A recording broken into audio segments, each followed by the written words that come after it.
hand it to you. This place isn't awful. It's still a hole, but it could be worse. Hey. On.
Read the paper, mister. Trust me.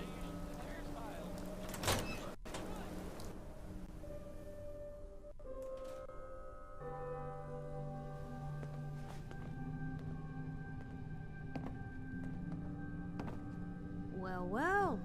Nikki Valentine walks into my office for a change. What can I say, Piper?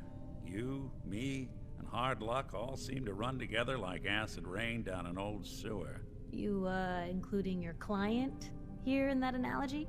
So, you two are finally letting me in on this little case of yours. What's the story?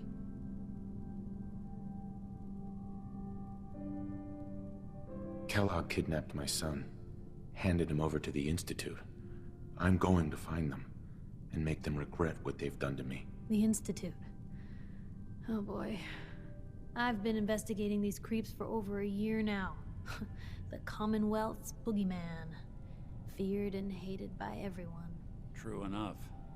Sometimes they snatch people in the middle of the night, and sometimes they leave old synths behind to remind us that they're out there, but to this day, there's one thing nobody really knows. Where the Institute actually is. Or how to get in. Exactly.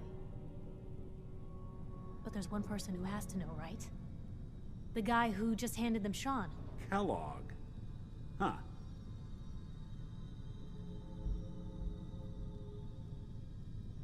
Man like that would have had access, in and out. But we both know that angle isn't going to work. Yeah. Any other ideas, Nick? Talk about a literal dead end, huh? So, a murderer and a kidnapper gets his brains blown out by an avenging parent. Huh. Be a great ending if we didn't still have the biggest mystery in the Commonwealth to solve.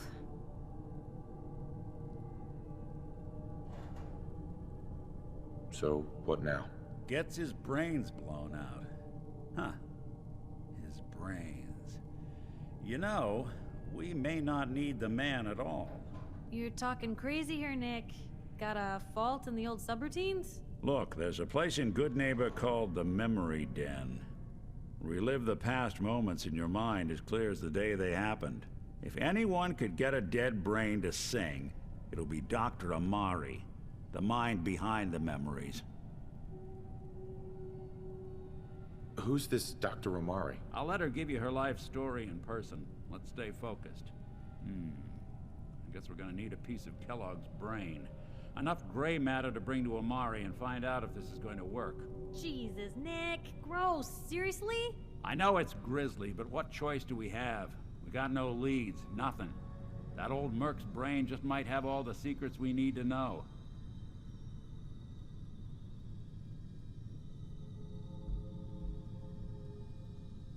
Actually, I think I already have something. Kellogg had this thing attached to his head. Cybernetics, huh? We may have just won the lottery. Whether we're riding this crazy brain train or not, we can't all go running across the Commonwealth, so... who's coming with you? I have to go to the Memory Den either way, if I'm gonna introduce you to Amari. But if you want to head there together, just say so. It's you and me, Nick. Let's get going. Don't worry. We're gonna get your boy back. Just a few more steps. While you two are out, I'm gonna do some more research. I'll be here if you need me.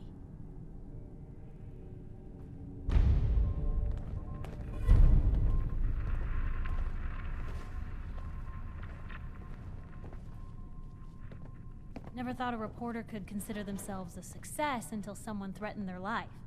Me? I'm very successful.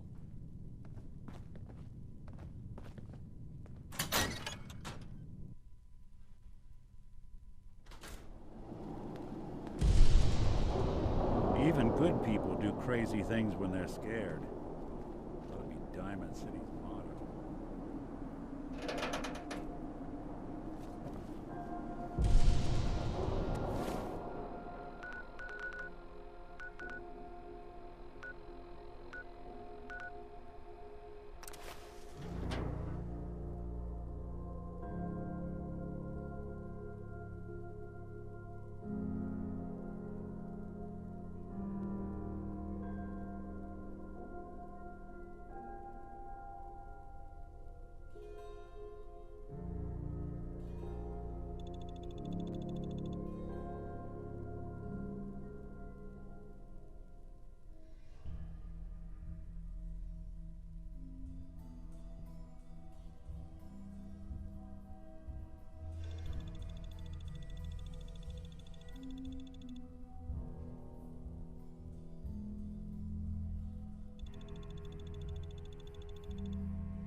back.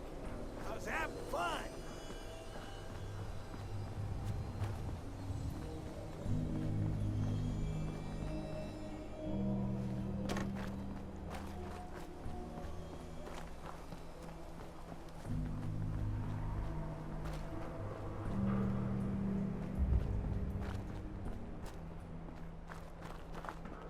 Come on!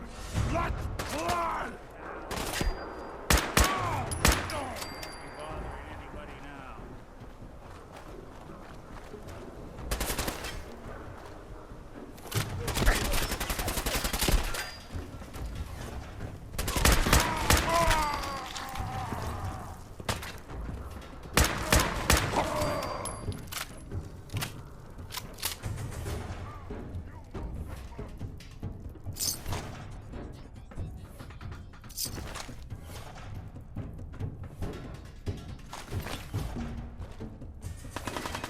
Good.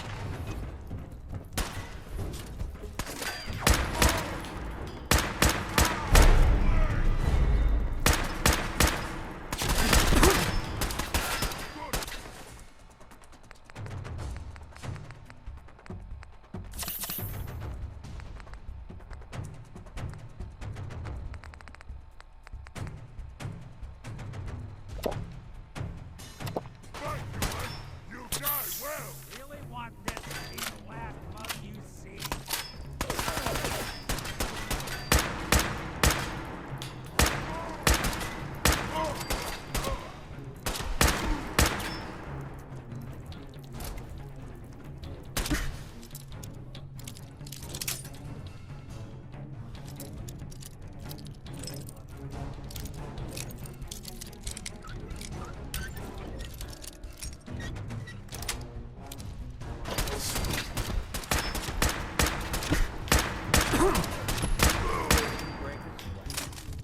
Not that it's an option. Nice.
Well, it's the detective. Tracking down another wayward husband to his mistress? Why? Someone stand you up? You trying that, what do you call it? Evasive language on me? And who are you, huh? Valentine's new dick in training? We're hiring, but I don't think you'd measure up. Don't be like that. You just got the look of someone who's in the market for a little insurance. Unless it's keep dumb assholes away from me insurance, I'm not interested. Now don't be like that. I think you're gonna like what I have on offer. You hand over everything you got in them pockets, or accidents start happening to you. Big, bloody accidents. Time out. Nick Valentine makes a rare visit to town, and you're hassling his friend here with that extortion crap? Good to see you again, Nick. Hancock? What do you care? He ain't one of us. No love for your mayor, Finn? I said let him go. You're soft, Hancock. You keep letting outsiders walk all over us. One day, there'll be a new mayor. Come on, man. This is me we're talking about. Let me tell you something. Now, why'd you have to go and say that, huh?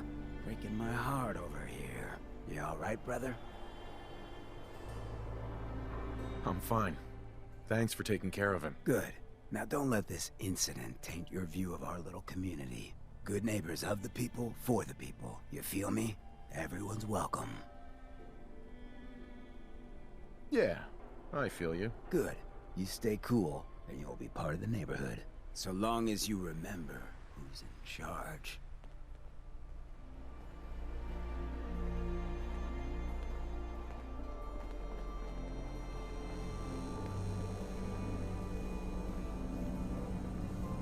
Well, hello. Everything here is guaranteed to injure, maim, or kill at your discretion. Except me. I only kill when I want to. I've got a few minutes to browse. Murder and mayhem at a discount.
Mr. Valentine. I thought you had forgotten about little old me. May have walked out of the den, Irma, but I'd never walk out on you. Amari's downstairs, you big flirt.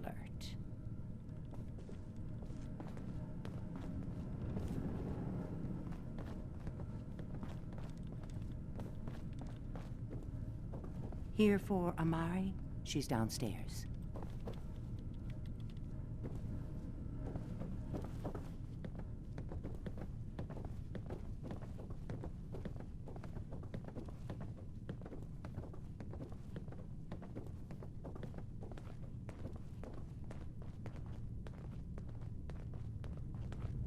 Dr. Amari? Yes? I take it this isn't a social call.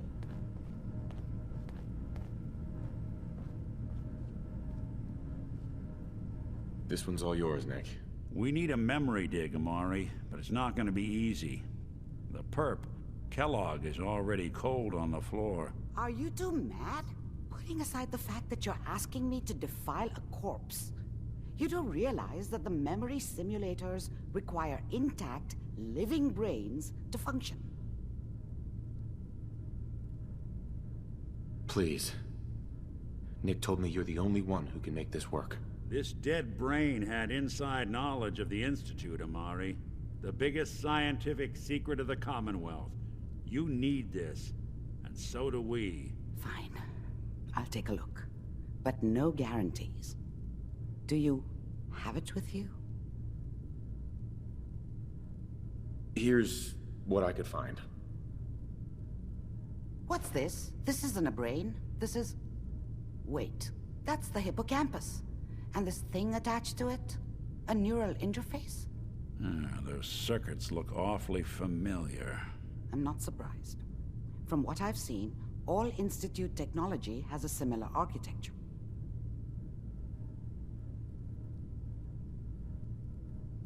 Go on, Doctor. Mr. Valentine is an older generation synth. But Institute technology being what it is, the brain implant could fit him. But that's an incredible risk to take. We're talking about wiring something to his brain. Don't worry about me, Amari. I'm well past the warranty date anyway. You really think this'll work, Nick? No idea. But we got a missing kid on the line. That's worth the risk. Whenever you're ready, Mr. Valentine, just sit down. If I start cackling like an old grizzled mercenary, pull me out, okay? Let's see here. I need you to keep talking to me, Mr. Valentine. Any slight change in your cognitive functions could be dire. Are you feeling any different? There's a lot of flashes. Static. I can't make sense of any of it, Doc. That's what I was afraid of. The mnemonic impressions are encoded. It appears the Institute has one last failsafe. There's a lock on the memories in the implant. Tell me you have a way past this, Doc. Let me think. The encryption is too strong for a single mind. But what if we use two? We load both you and Mr. Valentine into the memory loungers. Run your cognitive functions in parallel. He'll act as a host, while your consciousness drives through whatever memories we can find. Any idea what I'm gonna see in there? I have no clue. But considering we only have a single piece of the medial temporal lobe and not the whole brain, I doubt it'll be cohesive. All right. Let's get started. Just sit down over there and keep your fingers crossed. See you on the other side.